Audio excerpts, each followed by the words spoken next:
Hello. Welcome to Seeking Heaven, the Near-Death Experience and Other Phenomena. I'm your host, Tamara Caulder Richardson, and I'm a six-time near-death experiencer as well as evidential medium and Christ channeler. And welcome to my channel. If you haven't subscribed, subscribe.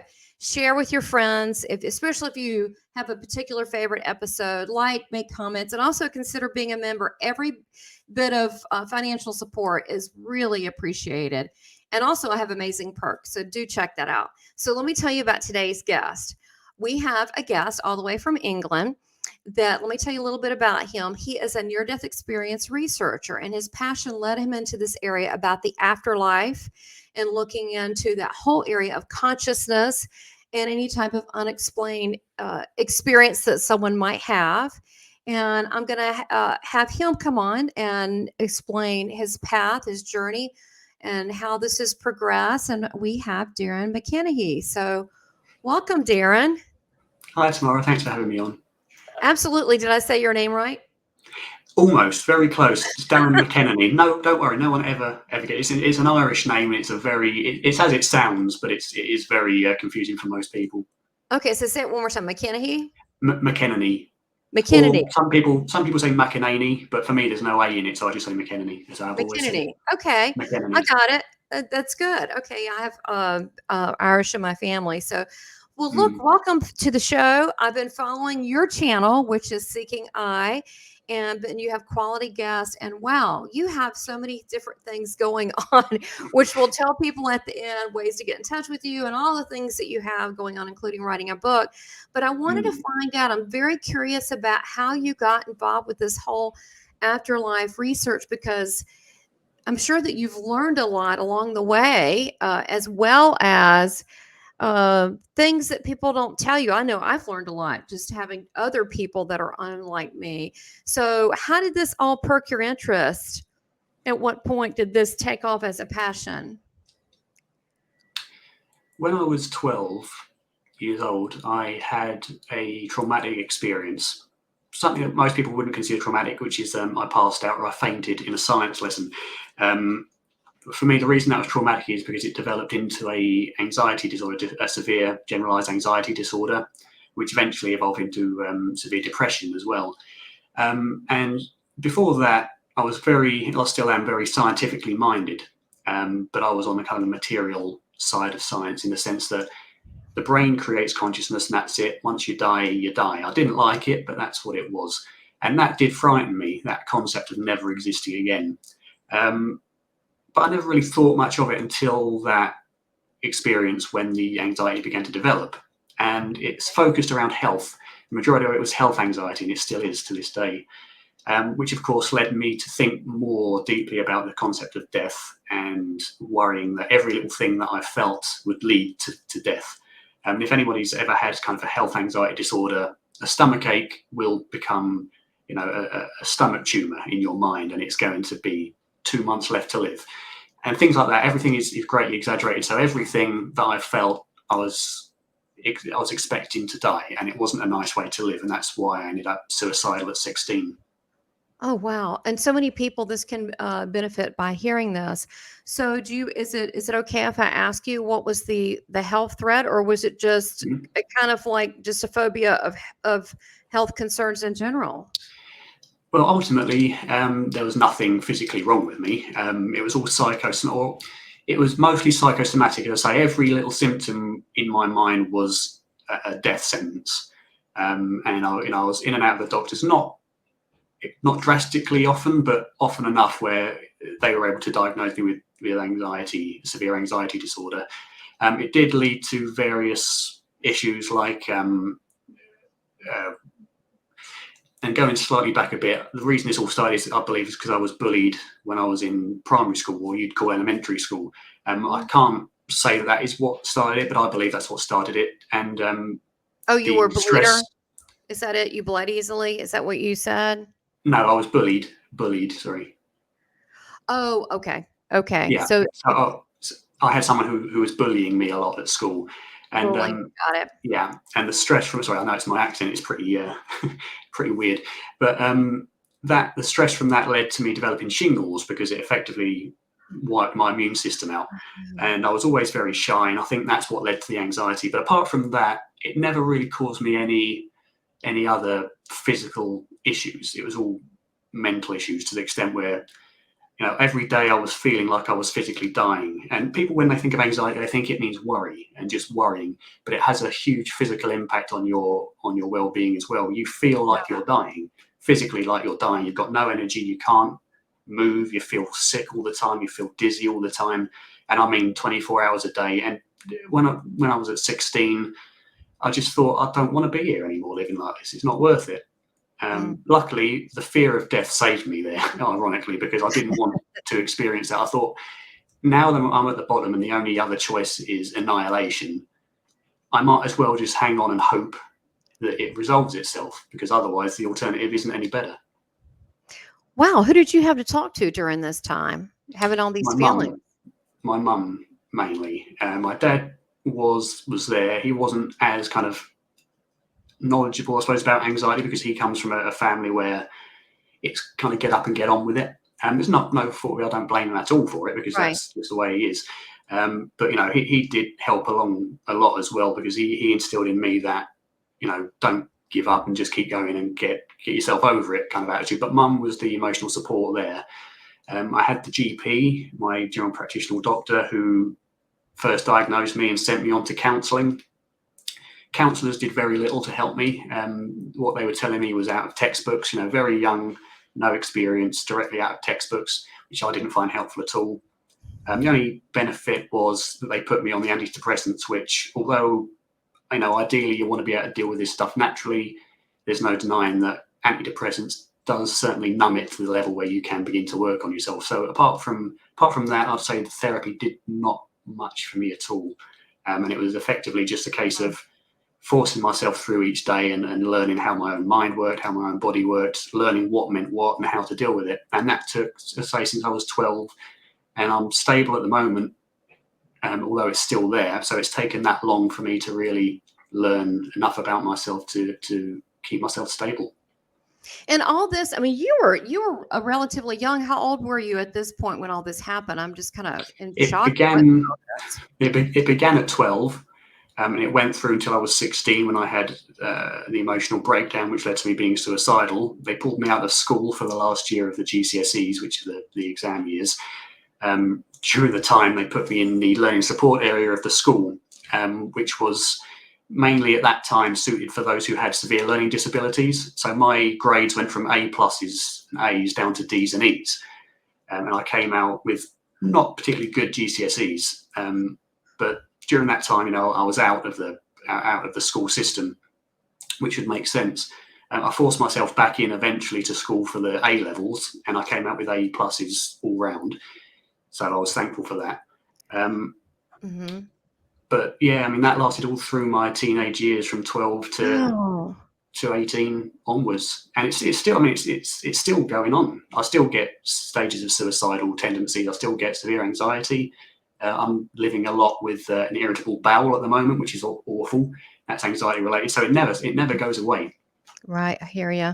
Yeah. I used to have that as a kid, and then I did some past life stuff and it went away. I mean, literally it was bad as a kid on till like early 30s, and I got some past life stuff and I was shocked. It literally just like it disappeared.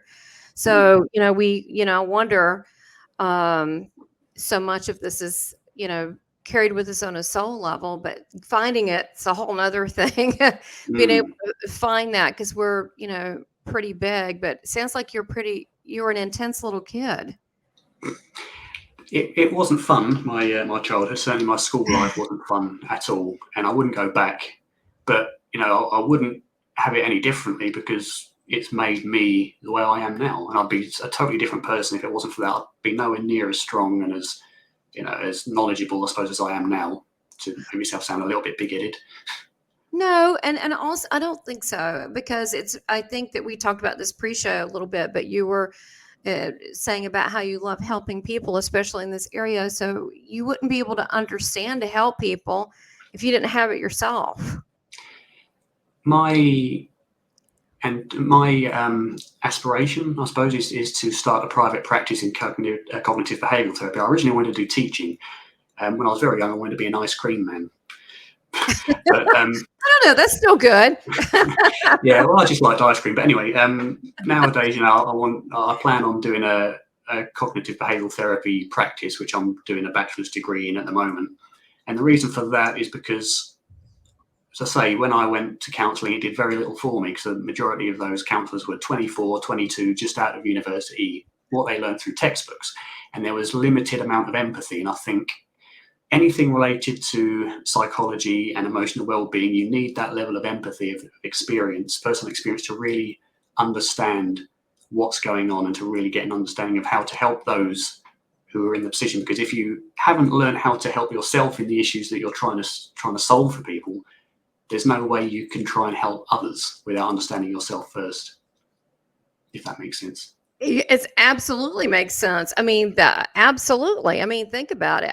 If someone is helping someone that's a drug addict, well, how are they going to know about what they're going through unless they've been one too? I mean, so we can complain about certain things that we've had in life. Mine was childhood abuse, physical and mental, and I wasn't beat. It was sexual abuse. But the thing is, it's like, but now I can see it in others. They don't even have to tell me. I know. And I have compassion. And there's so many nuances involved in any form of experience that you can learn from university, you can learn from school the outline of disorders, how they manifest, how they manipulate our minds, etc., etc. But there are so many nuances, and everybody experiences it in a different way. Yes. That you can only look so far for signs and diagnoses and levels of help. But what I find is there's only one way of supporting anxiety and other mental illnesses, and that is to teach the person not how to fix it, but how to understand themselves and how to understand the way these disorders manifest in their own lives, and to observe their own mind, observe their own behaviors, and learn how they work, because nobody else will be reacting in the same way.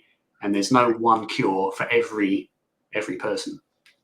Absolutely. So do you have any idea what that trigger was early on, or no?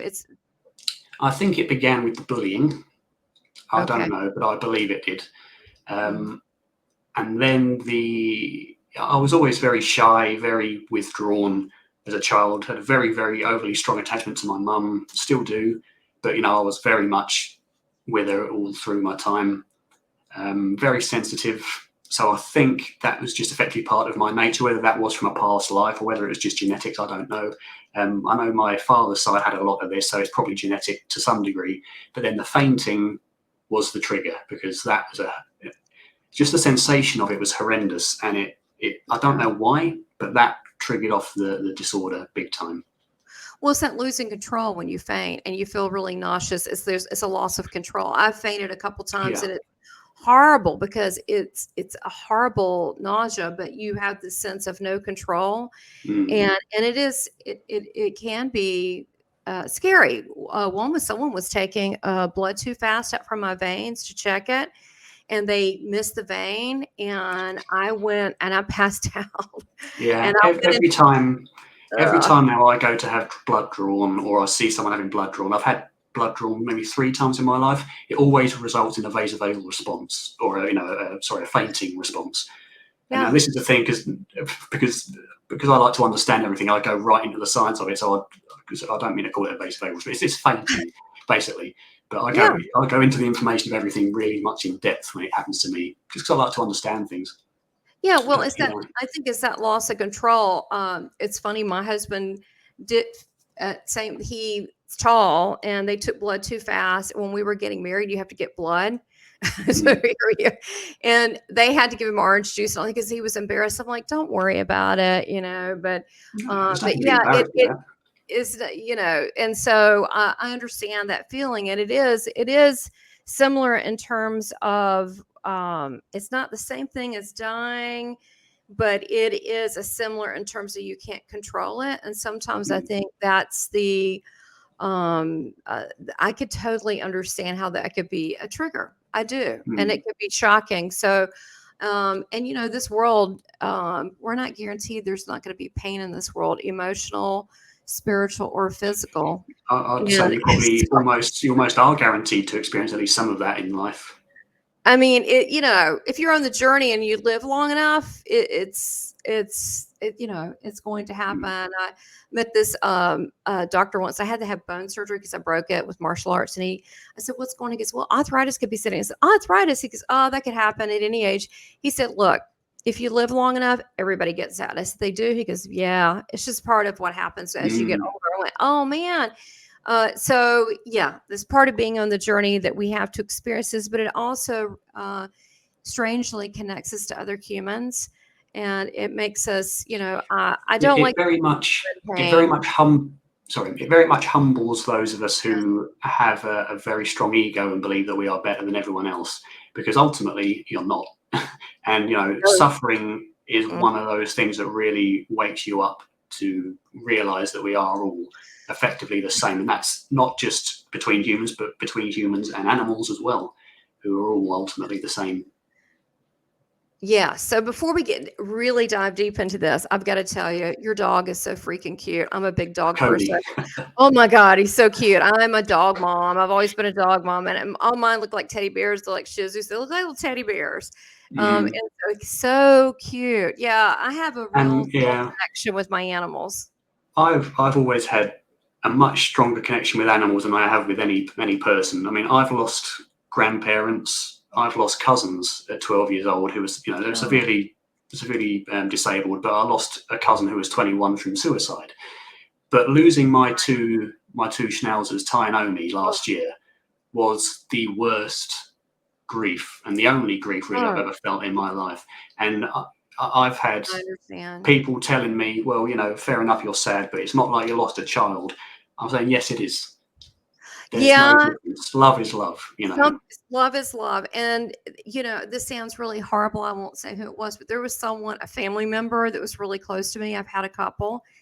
And I don't know why I'm not a crier. I didn't cry, or I might have, like, for a couple seconds, I might have been a little sad.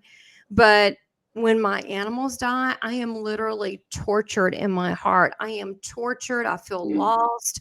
I feel like I don't know if I can go on tomorrow. I mean, this in my mind, they are my children, in mm. my mind. And I what do you call it? We connect. I don't know if you want to call it telepathy, but we connect. We're like buds. And so to me, it Mm. is like a child. I know people wouldn't understand that, but that is my child. I never had children. They are my Mm. children. So It makes very little difference if a being comes from you in the sense of a child, or if a being comes from elsewhere, but you develop the same amount of love. It makes very little difference.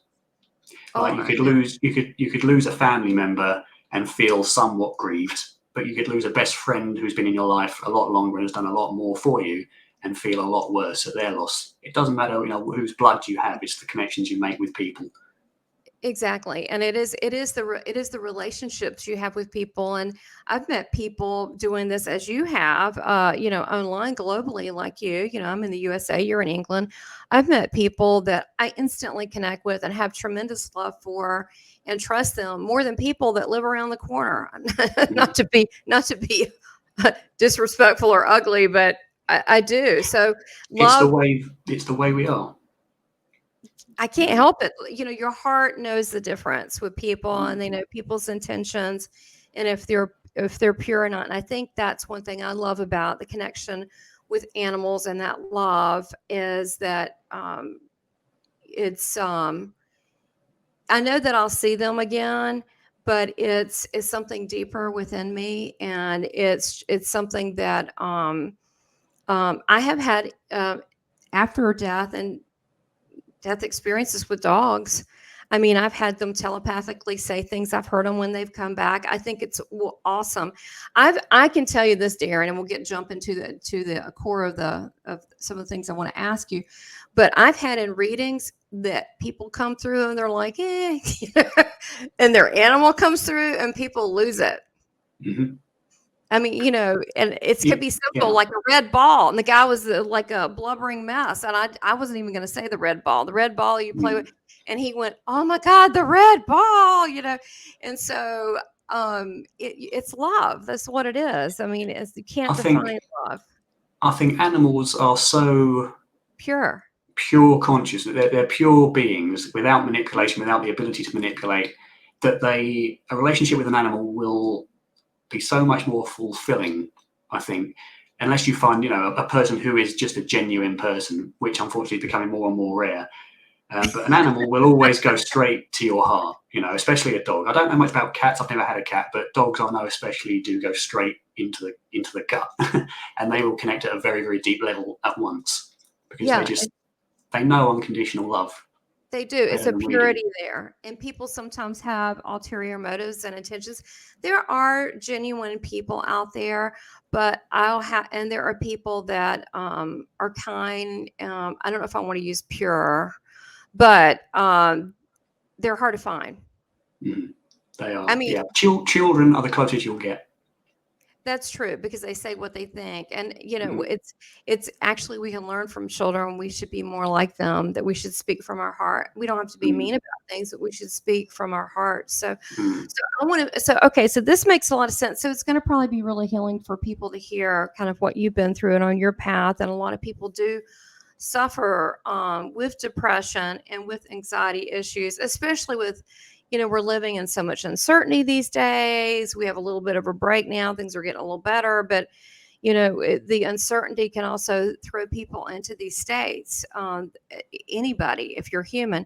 So talk about how the near-death experience, how you started really throwing yourself into that and learning about this, and how did that manifest? It's difficult to remember because it was such a long time ago, but I remember it was probably since the anxiety started at 12, when the fear of death really started taking hold. Because to me, it was an imminent danger. Although it wasn't physically, emotionally, mentally, to me it was. And I started, because I always believed that once you die, and that's it. There's no other reason to think otherwise, because we know that the brain creates consciousness, and therefore, logically, when the brain goes, so do you. However, I'd heard of near-death experiences on passing, but I never believed they were anything more than neurochemical phenomena or electrical phenomena of a dying brain, which I can still hold to some degree in purely subjective cases. However, that began to make me question after I learned about veridical perception, which is something that should not happen. And for those that don't know, veridical perception is effectively near-death experiences in which those who come out of their body, allegedly, whatever that means, are able to see and document things that they can witness outside of the body that they shouldn't be able to witness from inside the body, depending on where they are, like medical what they should be able to see, and what their brain is doing at the time. So, I mean, that could be their brains are flatlining on the EEG, which means no cortical activity, and they can see things, or it could mean that they're in one room and can see something far removed from where they are, whether or not their brain is flatlined, because either way, that shouldn't happen. So that's what veridical perception is, and that kind of added a level of empiricism to it, which drew me into this being a genuine phenomenon worthy of consideration. It is fascinating. It does change things. I've seen that myself, but yeah, it is. It makes you really question. Wait a minute, we might be a little bit more than what we're being told we are. And from there, I suppose that kind of opened the distinct possibility that there may be more to life after physical death. And at that point, that kind of acted as a crutch for me, because at that point, once I really kind of got into it over the 4 years or so up to my suicidal stage of life, that was my crutch. I thought, if there's no such thing of life after death, if it's all this sort of joke where you're brought up, you learn how to love, you learn how to have connections to people, you develop yourself, you have careers, you make a good name for yourself, and then you're gone forever, and it's inconsequential. To me, I'd rather work for nothing, doesn't it? Yeah, if that was the case, to me, I think I'd rather not be here and go through all this, because I don't see the point. And that was my crutch, that there is more to this than meets the eye. And I can never understand. I mean, a lot of people will say it's the finiteness of life that brings its value, because you're only here for a certain amount of time to prove yourself. And to me, that doesn't make much sense, because ultimately, if death is the end of everything, fair enough. You can make the world better for the future generations. Great, that they're going to die as well. In fact, the universe is going to go into the great expansion or whatever it's called, and everything's going to die out. So what does it matter? If we could make the next generation's life hell for fun and be horrible enough to do that, ultimately that wouldn't matter either, because everything's going to go. So why does it matter? You've thought about this. If you've thought about I have. I think a lot about things, which is quite sad for 26 when I should be out drinking. But I don't like alcohol. It tastes like, I won't tell you what it tastes like, but it's not very nice. Just make you more depressed. So, or, hey, you came in this world not programmable. I mean, you think for yourself, and there's a few people like that. I was a deep little kid too. I would ask all sorts of deep questions, and I'm like, why does everybody not tell the truth? Why are they so mean? Why are we doing all this? Why are you saying one thing and doing something else? This world never really made sense to me. No, it doesn't. And I was brought up in a Church of England school, which I don't know what it'd be for you in the States. I don't know. Effectively, it was a religious school, where you were taught to, you had to pray before every lunch, and you'd go into assemblies and have Bible readings. I was never religious. I thought it was all nonsense, and I still do to some degree, especially taking religion literally. I can see the value in it, but I think all religions have been very much misunderstood over the years, that they've been developed and changed. And the idea of hell for not believing in God, to me, is blackmail. I don't see the sense in that. So, God, that is so funny. It's blackmail. Well, some of this is guilt and it's dogma, and it's not coming from a place of love, and it's certainly not what a lot of the NDEers experience. Right? That's right. And when we look at religion, we have to think back to the origins, because I'm pretty sure that what Jesus taught, what the Prophet Muhammad taught, is nothing like what we're saying they did. Because you're talking about cultures that are 2,000 years old, have completely different frames of reference, speak a different language. So to translate that into modern day understandings, especially those who have then taken the Bible or any other holy text, added things to keep control of their own civilizations, to take anything in the Bible or other religious texts literally now, to me, makes very little sense. And I hope it isn't the case, because if it is, some of the passages in those texts are very frightening, to say the least. No, I understand. And they have been, being, I couldn't help being a medium. It's just an after effect of my NDEs as a child. I mean, I couldn't help it. I didn't tell anyone. I didn't like it. I really didn't. I didn't want to come out. I mean, I didn't understand. I had no one to talk to about it. But I mean, I've heard, I still get it. I still get judgment against that. And there's normal people that are really normal. They have some kind of spiritual opening, a Kundalini, a NDE, whatever it is. And now they're like, oh my God, I see spirit people on it. And it's not, isn't it great? No, it's not necessarily great. What do you do with that? So the Bible says it's inherently bad, but the way I look at it is we're spirit. We're spirit people. So how's that bad? Why are they really that different than us? They're not. Yeah. I mean, to me, the way to understand any phenomena of human experience is science. I mean, genuine science, open science, not to look at the texts of cultures far, far removed from our own. And we have the ability now to study these phenomena in a scientific way, perhaps a qualitative way, because a lot of them are based on subjective experiences. Qualitative, basically, for those who don't know, means that you're taking, you can say anecdotal data, I suppose, and finding patterns in it when you've got enough samples, which we certainly do from near-death experiences. But add to that the empirical nature of veridical perception as well, and you've got a genuine phenomenon. So we can study this subject, and we can understand how it works through a scientific process. And science is about development, not religion, which is about kind of having these predetermined ideas and proving them. It's a top-down kind of way of looking at the world. Well, I think that, as far as religion goes, it helps some people because they need that structure. They need the structure. But we have to remember, man-made.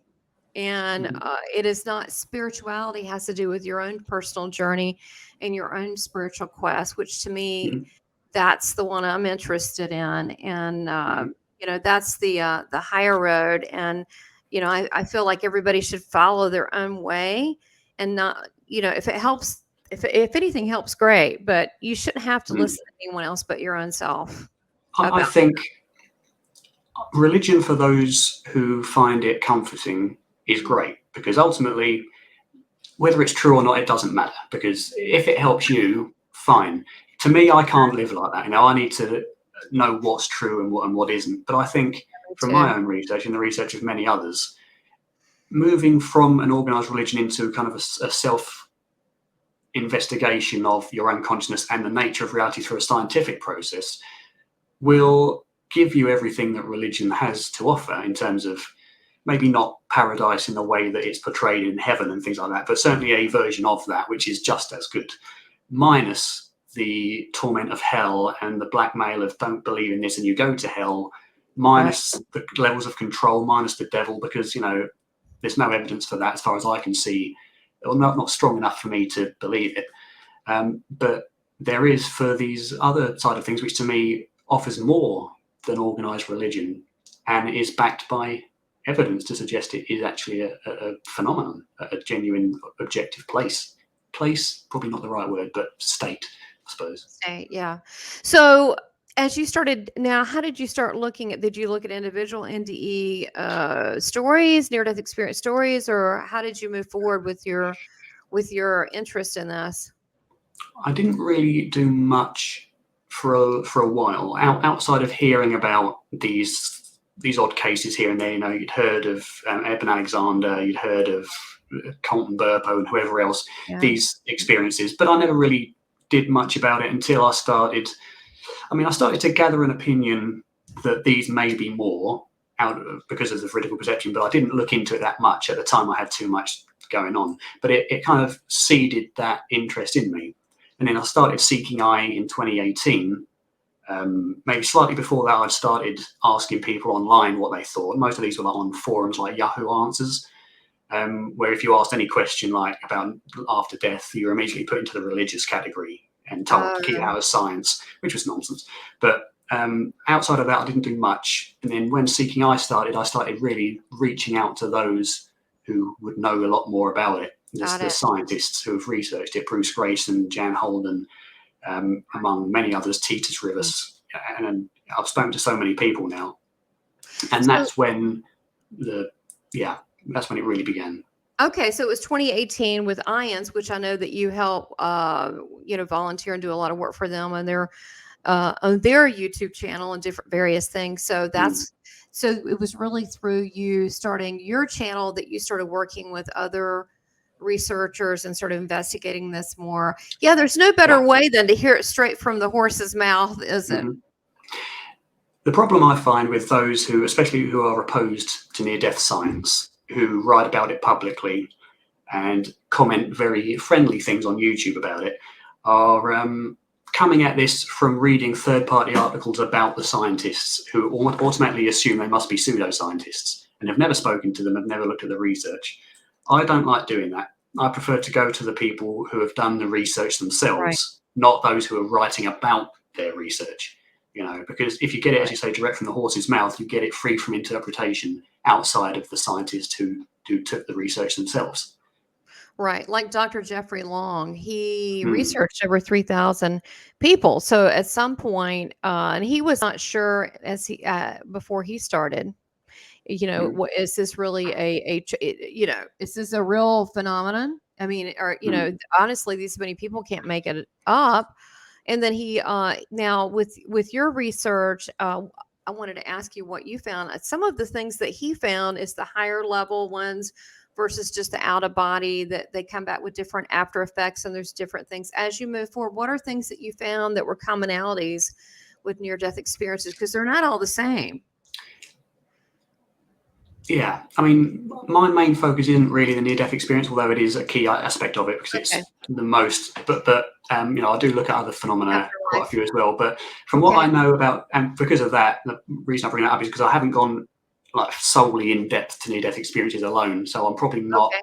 I'm not familiar with the overview of everything. But from what I can see, familiarities between near-death experiences, they all have an underlying series of factors which follow a specific timeline. So people will usually come out of the body first, go through a tunnel, possibly go into a light, have a life review. No, this is what I say. I'm probably not familiar with the full spectrum of the experiences, but then come back, are told they're not ready to go and come back. Mm-hmm. Now, those are similar, very, very similar, which suggests a pattern, because if you've ever done quantitative data analysis, that's what you do. You're looking for patterns amongst many different samples.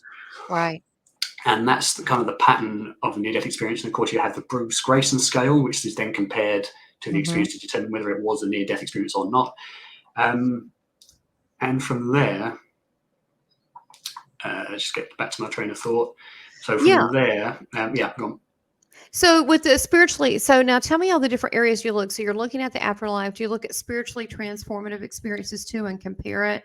Because you're right, you do look for patterns. There are certain patterns, the higher level ones versus people that have gone to the lighter, the higher levels versus the people that just popped out in the hospital and came back. But then they start crossing over into spiritually transformative experiences where people could just be meditating and have something similar happen. What do you feel about that? This is one subject that I'm very emphatic about. For anybody that wants to research anything, you must understand the full context behind why people believe what they do, and don't take it on the chin that they just believe it because they heard about it and like the idea. Many people I've seen who have said, near-death experiences are obviously created in the brain and they're obviously dying brain phenomena, which they may be. However, you haven't taken into consideration the various other avenues of research that have conglomerated together to form that belief that near-death experiences are more than that. Terminal lucidity is one that I have looked at, which is, are you aware of terminal lucidity? I'm sure you are. What is this name again? Terminal lucidity. Terminal lucidity. I don't really know much about it. I mean, maybe I do, and I just don't know the right term. So when people are dying of a brain degenerative disease such as Alzheimer's or some form of dementia, what they find a lot of the time, well, not a lot of the time, it's rare, but it does happen, which is the white crow of the series. They find that a week, maybe a day, maybe an hour before they pass, I got it. Yes, I'm familiar. They're return very lucid. Yeah, I've seen that with people that are passing. I just saw it with my father-in-law, and he was he was in and out of a coma, and then he just woke up one day. He's talking of a storm. He's very clear. He asks people to do certain things, and then he was gone 2 days later. Indeed. And so, to explain that in physical terms, you'd have to look at the brain spontaneously regenerating itself or some extra phenomena of the brain that we have never seen before, to explain it in physical terms. And then you've got that, you've got evidential mediumship and Pekindarian experiences. And a Pekindarian experience is when someone,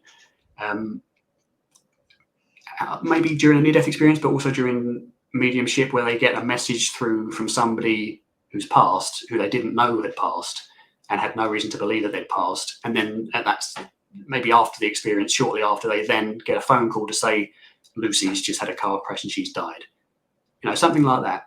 And that's a Pekindarian experience, but other mediumship experiences where someone will tell of an object or an item or something that's hidden somewhere they never knew about, and then they go and find it. That sort of veridical aspect. That's another line of strong evidence.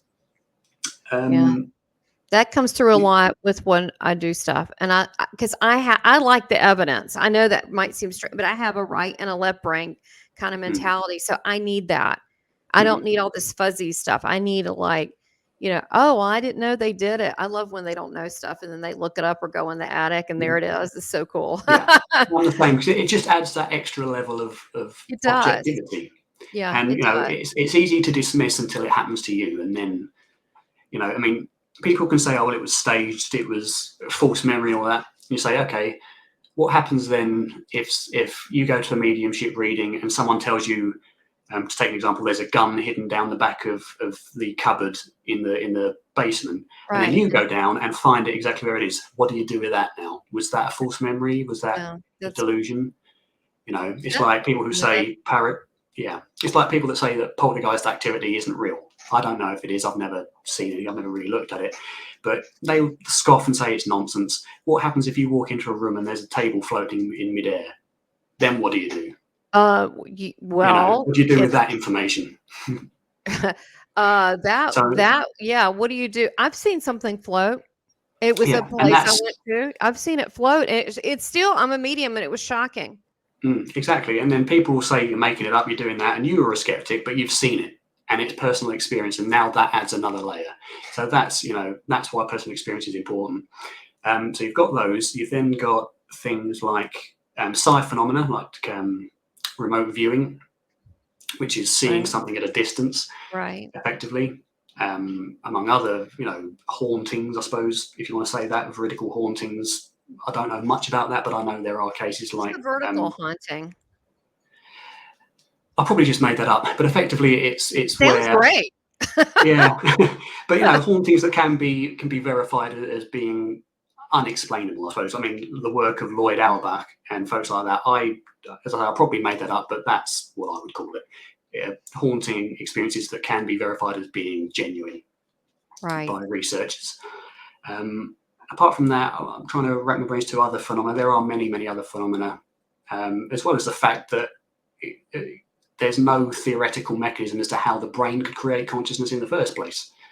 And that it's one of the biggest assumptions in biology and in science that the brain produces consciousness. And that's an assumption.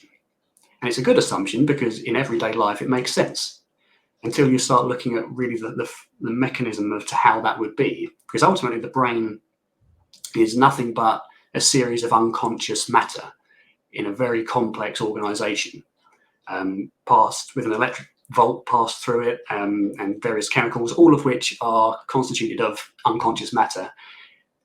And then they generate a conscious experience somehow. And a good example of what I mean is Dr. Bernardo Kastrup's analogy of taps and pressure valves and pipes.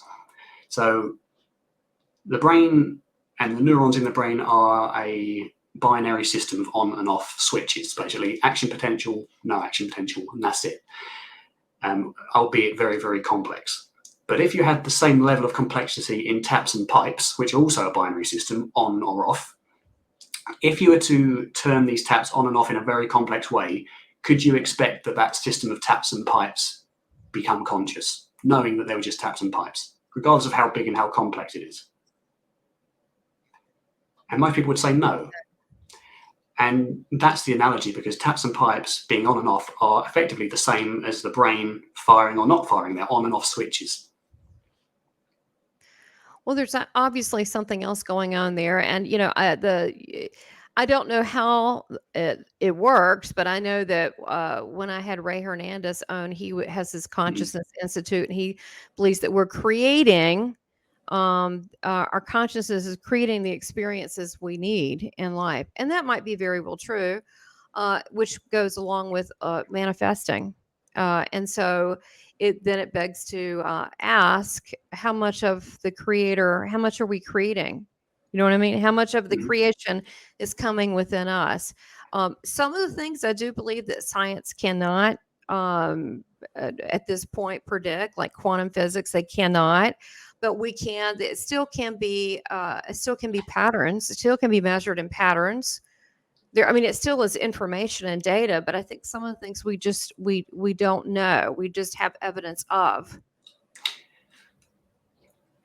There's a lot of people will say that we can't scientifically study something because we don't have a mechanism for how it works. So we must throw out any ideas that aren't mechanisms. Like we say that the consciousness exists somewhere outside of the brain. How does that work then? We don't know. How does the brain produce consciousness? We don't know that either. So, it's almost a double standard. But the fact is, regardless of whether it can be explained or not, phenomena exist that counter the current scientific paradigm. No, we can't explain it. If we could explain it, then what's the point in science? Because science is the process of discovery. We're supposed to see novel phenomena, make novel observations, and then aim to test those, hypothesize about what's going on, test that, and learn it. That's the whole point of science. Find observable phenomena and learn how they work. Because we don't know how they work yet doesn't mean it's not science. It Oh means no, it's in the process of the scientific discovery. I think that's absolutely true. Just because you don't know doesn't mean it doesn't exist. That just hasn't, or maybe the way in which it's being looked at. I mean, Well, it's not. Yeah, as you say, it's not just the case of we can't explain it, so therefore it doesn't exist. It does exist. We've seen that it exists. We just can't explain it. You know. exactly. No, and now I wanted to ask you. So after your findings and interviewing several people, and with your afterlife research, what Mm. do you feel like now happens when people die? What do you personally think? Do you think that we're dead and that's it, or do you think there's something else No, going on there?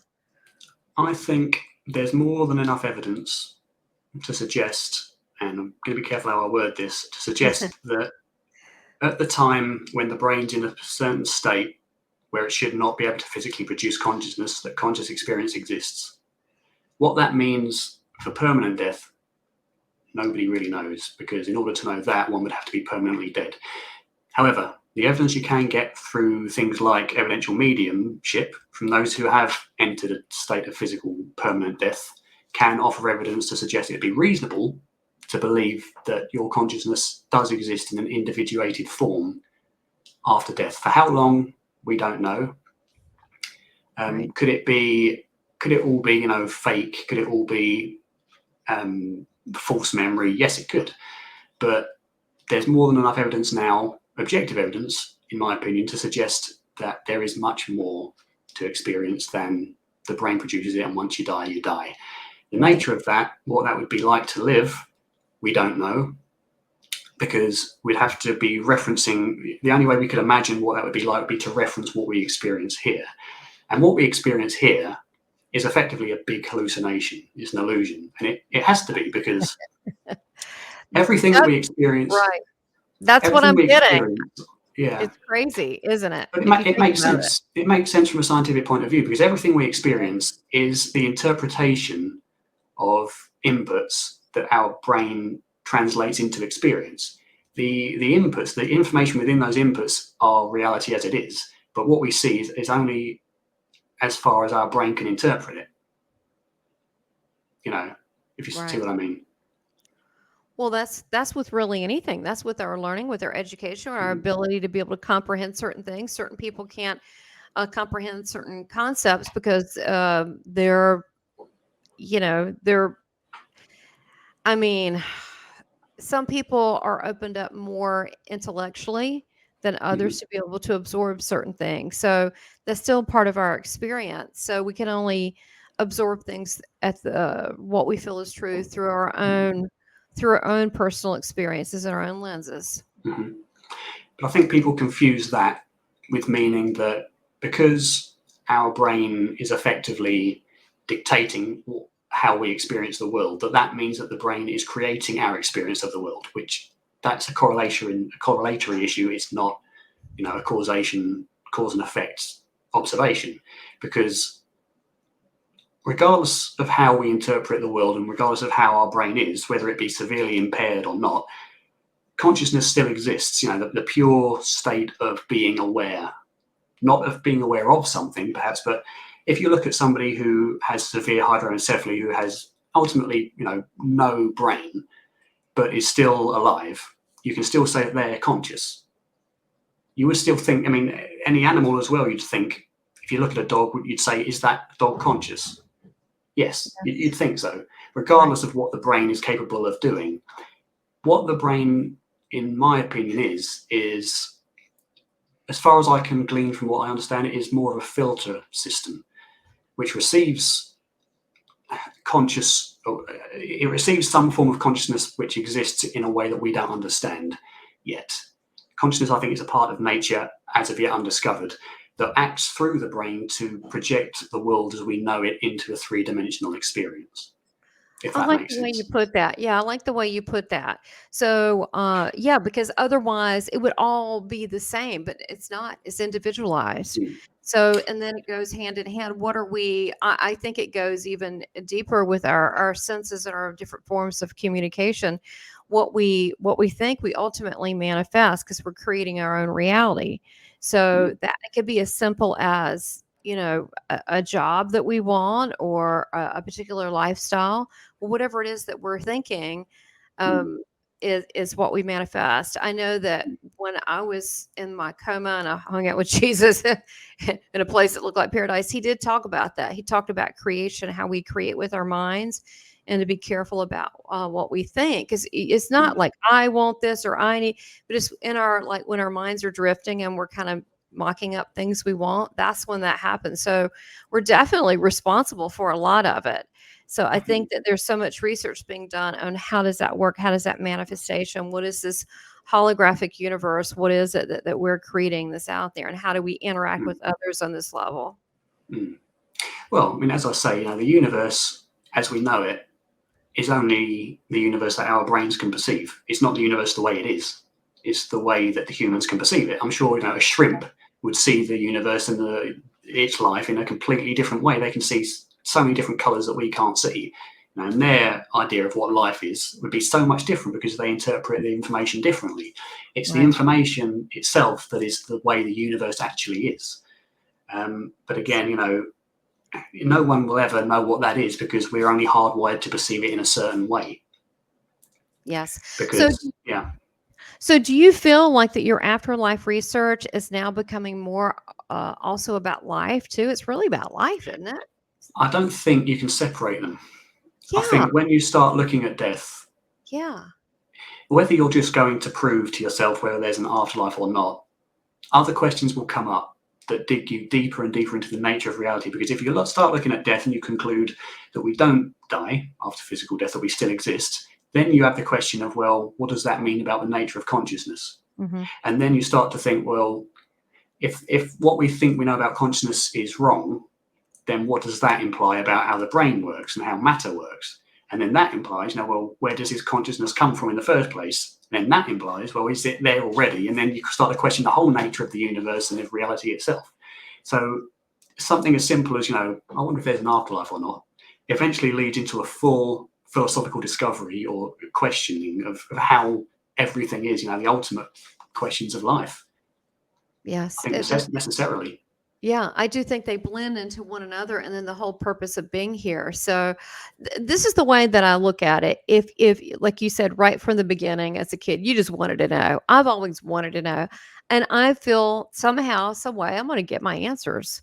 Because I feel like there are answers that are out there, that it depends if you're available, if your mind is willing to go there. I think that we can find out these things.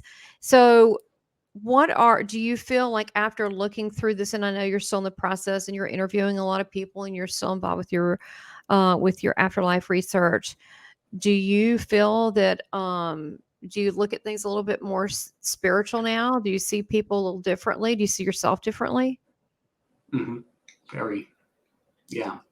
Does it I give see more myself. meaning? Is it more hopeful to know we kind of keep going Well, on? it certainly, well, it adds a level of hope because without, Okay.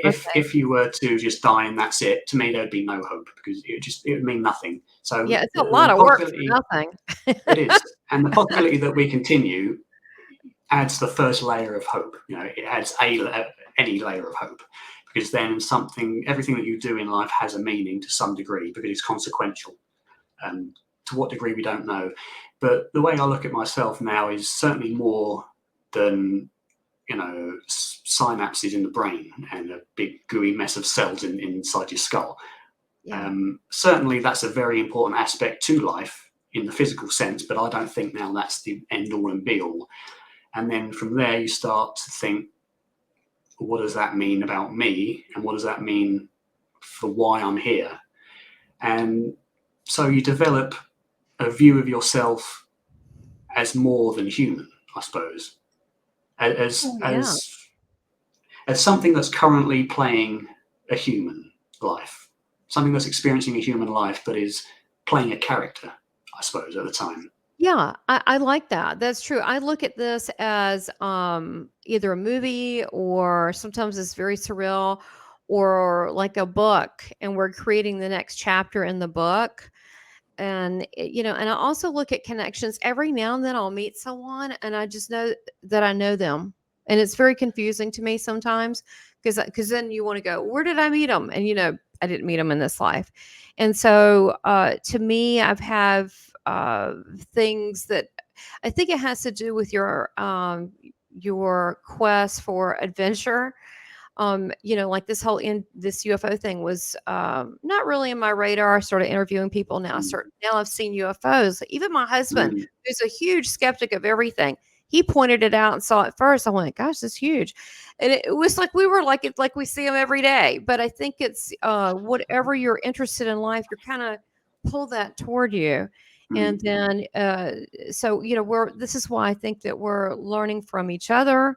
We're teachers, we're students, mm, and it's amazing how the people that come along our path at the time that we need it and that we can learn from. But I think that this is important because there's so many people that are lost and depressed, and they're like, what about people that have spent their whole life and they have kids and this and that, and they worked a job, and now they're like, well, what does that all mean? A lot of mm. people probably ask that, and I think it is hopeful to know that it's a continuation, and it's a development of the soul. Have you I'm curious, have you looked into the premise of, or have you done it personally yet, past life? I have. I've interviewed Dr. Jim Matlock on his work with Dr. Ian Stevenson's various investigations. I haven't gone deeply into that, so I'm not overly familiar with it. However, I do know that there is good evidence to suggest that is also a reality, potentially. Yeah. Yeah, and especially if there's someone that remembers and they find out evidence, we're back to evidential. Like, there's Mm, no way they should know about this invention, or there's no way they would know. I've done past life and actually pulled my names from different eras and mm, look, and it's exactly I did whatever I'm supposed to do. So, I don't put labels or judgments on things. I go, that's interesting. You know what I mean? I mm, mean, what do you do with that? You just go, oh, that's interesting. I do know that we definitely go on, but I think what's important for me is just being able to bear being in present time and trying to have some kind of a joy right now, which a lot mhm. of people have a hard time doing. Do you feel like that this research has brought you more in present time to be able to enjoy the world a little bit more and see it a little differently, or I wish? think if it wasn't for this research, I wouldn't still be here. Hmm. Um, Wow. I think if I didn't have, and it goes deep into personal things I won't get into, but the Sure. research led me to have an outlook on what happens after. It gave me enough hope to keep myself alive, because for the hope that what I hope will happen has led me to bear the earth, I suppose, for as long as I need to be here, because life on earth is not fun for the vast majority of people. Us in Right. the developed world, who have access to so many things that we forget we should be grateful for. We have it very easy, generally, for a lot of the time. Obviously, there are cases that's not the case, but for the most population over here, we have it. We have access to free water, or to water, to food whenever we need it, and a nice home, etc. But even so, any amount of money and any amount of possessions in the world will never make you happy if you're not intrinsically happy. And a lot of people aren't. And You're life right. can be very, very, very tough. And regardless of how, if you're the butchest weightlifting male in the world, if life hits you a tough blow, it will humble you to realize that you are only True. human, and that being human means you're going to suffer in some way at some point. There are also very, very good Yeah. things about being alive. And it's your outlook on how to approach these things. You can approach negative experiences as, you know, it's tough and it's made me depressed and I don't want to be here anymore, which unfortunately many people, not through no fault of their own, end up believing, as I did. Or you can look that negative experiences have the potential to teach you so much more about the nature of you and the importance in life than any positive experience ever would.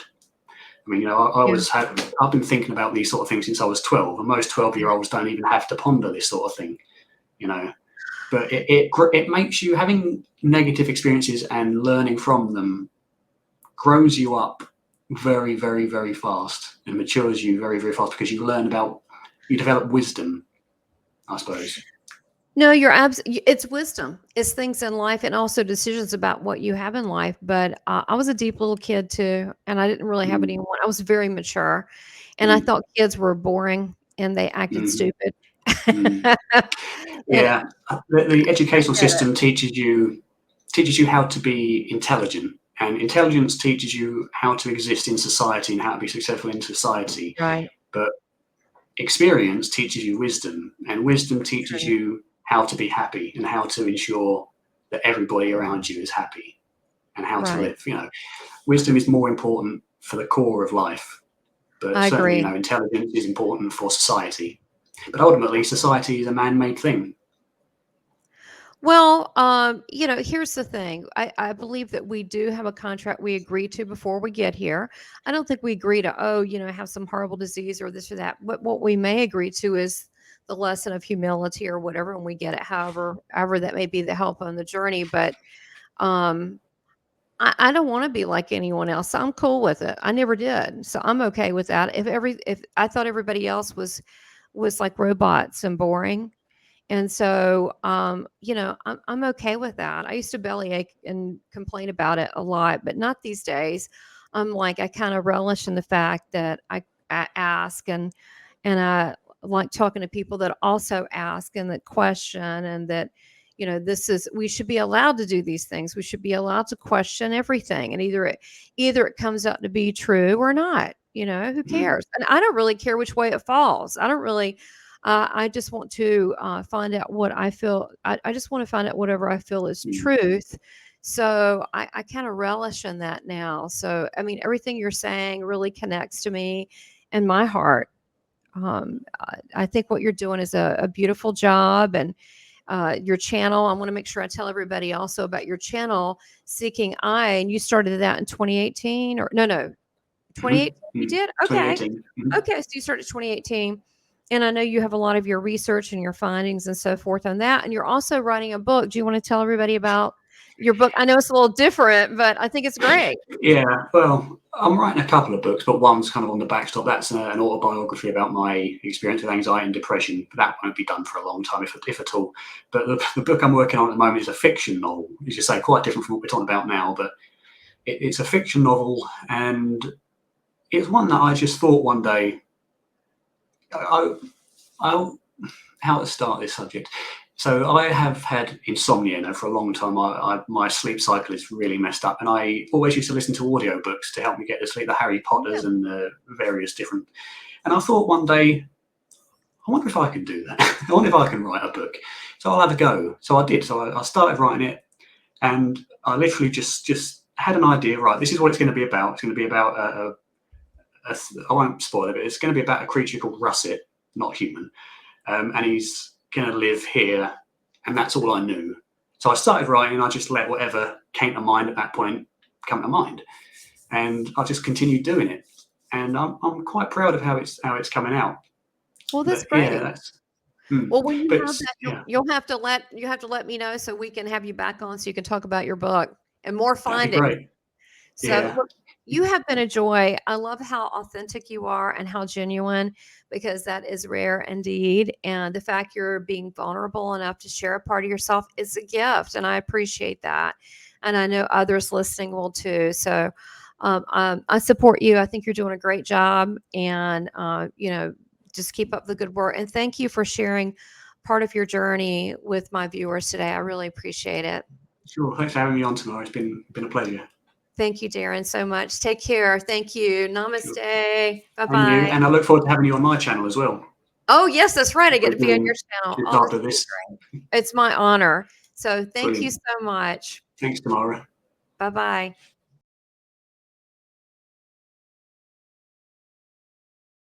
Please subscribe, like, and make comments, and support this channel by becoming a member. Thank you for your continued support.